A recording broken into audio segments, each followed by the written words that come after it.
Hello folks, welcome to OTD, also known as On the Deck, where you can get all the sports you need in 10 minutes. My name is Adam Orduna. This is my mom, Gina. He's the journalist. And she's the enthusiast. I am enthusiastic for two reasons. One, this is we can go live and go in the house because it's cold. And two, we're talking about college football national championships. Yes, it is an amazing time of year because, well, number one, it is snowing. It's winter time. So, it's for real, guys. This is an outdoor show. We keep saying that. It's true. You can see our breath. We're bundled up out here, but we're doing our show live on Facebook and we're streaming on YouTube. And so we're really excited to bring you our predictions for this year's NCAA College Football National Championship. Yes. But we want to start off with the rundown of all of the national champions. That's right. There's lots of football national champions. There are. There's a lot of different levels of football, college football at that. But we want to go ahead and recognize those teams that did win. Yes. Okay, so let's start at the NAIA level. Correct. With St. Francis out of Indiana. They won, and I think this is one of their first championships as well. And so they played Baker University. Which is local. Local school. Yay, Baker. In Baldwin City, Kansas. So congratulations to Baker for making it. But the champion is St. Francis. We want to go to the D3 level with Hardin. Yeah, Mary Hardin Baylor. This was actually their first championship ever in the school's history in any sport. Good for them. And Good so for them. that's why struggling with the name because we've never really you heard never of heard? them. Well, they used to be an all-girls school. Correct. It was an all Think about that. school, An all-girls school that's school. now just won the national championship. Exactly. And so good for you guys. Congrats. Yes. And so we want to continue to move on with the Division II national champions. Someone who's very familiar. And another local area school who a lot of people know about them. Yeah, they're champions. Northwest Missouri State. This was not their first one. It was not their first one, and we want to congratulate them. And their head coach is now moving on to Abilene Christian to take over their head coaching program, or be the head coach for their football program. And so we want to say congratulations to those three levels of college football, all three programs. Anybody who's playing college football should get our respect because that's a hard road no matter NAIA. Football is hard in general. D1, 2, 3. But if you JUCO to NAIA, D2, D3, any of the levels, that's just impressive to be a college football player on any level. Good job. Okay, so now we still have 2 games left, 2 national championships to still be played. And we have the FCS level and the FBS level. Formerly known as Division I and 1AA. Correct. And so we have coming up Youngstown State taking on James Madison. Let's just go ahead with the prediction on that right now and do that. Youngstown and James Madison. It will be played down in Texas. Yes. And Frisco, Texas at that. And so that is where FC Dallas's pro MLS team plays. And it's a really phenomenal facility, just like here in Sporting Kansas City, where the Division Children's Mercy Park is at, where the Division II National Championship was played. And it's a great facility, and so that will be a good game. There's no North Dakota State this year. No Sam Houston State this year. So this will be a new matchup, and so it should be a good game.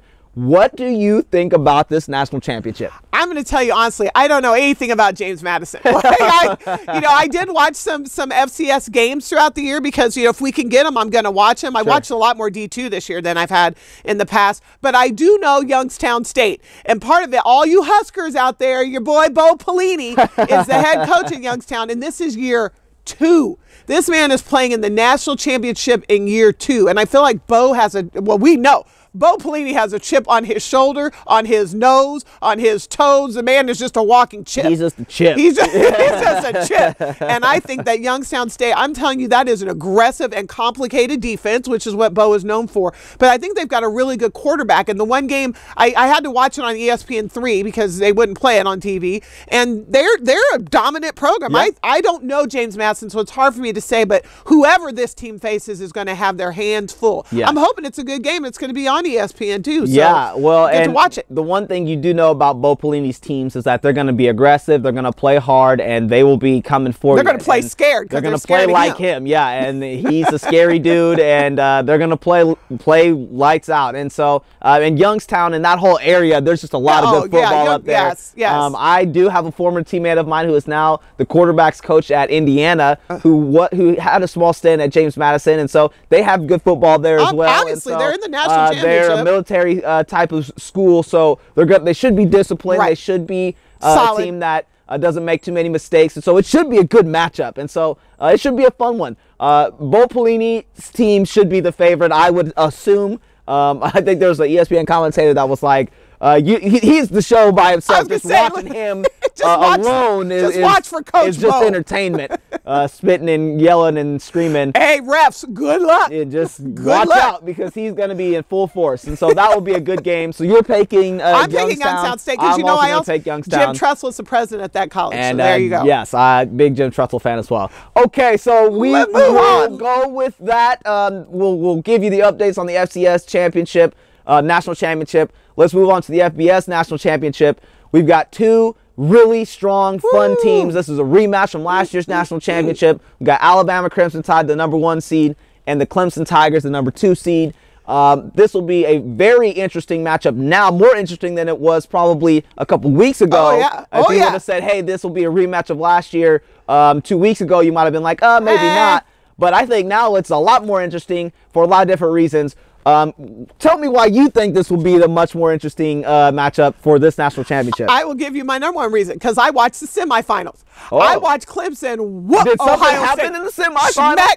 Schmeck. I mean, ran him out. So that's first. And #2, I watched Alabama get exposed by Washington. We've said this on other shows. Washington has not gotten the credit deserved. It held Alabama to 2 offensive touchdowns. Correct. And then when the defense caused a turnover, at one point, Washington held them to having to kick for 3. Right. So the offense for Alabama got exposed. And, there's weasons for that. We'll talk about that. But those are my 2 reasons. Okay. It changed the way I looked at this game, because I would have called Alabama. I've been saying it all year, just give them the trophy. Sure. I'm not so sure now. Matter of fact, when we do our predictions, I might surprise a few people. Okay, well. And what about you? Yeah, I really can't say much more than that. I think it's going to be a great game. Deshaun Watson is still on the team, and we're talking about chip on his shoulder. He plays with a huge chip on his shoulder. He's a gunslinger. He's athletic. He's a captain. He's the leader of that team. He's been in the Heisman race 2 years in a row. I thought he was the Heisman last year.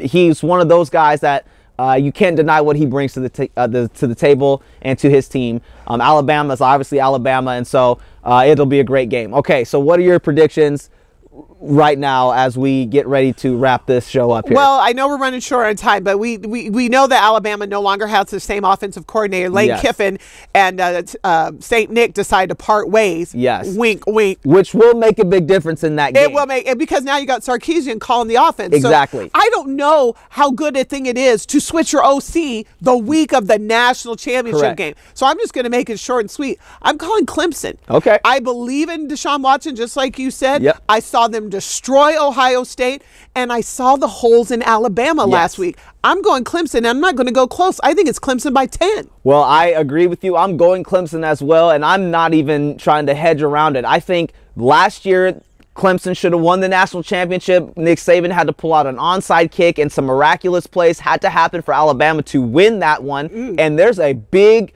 difference with having the offensive coordinator that you've had all year. Our lips are freezing out here. Versus someone that's coming in new. Now, Sarkisian's been on the staff, but the thing is that the calls are going to be different regardless of what's been going on.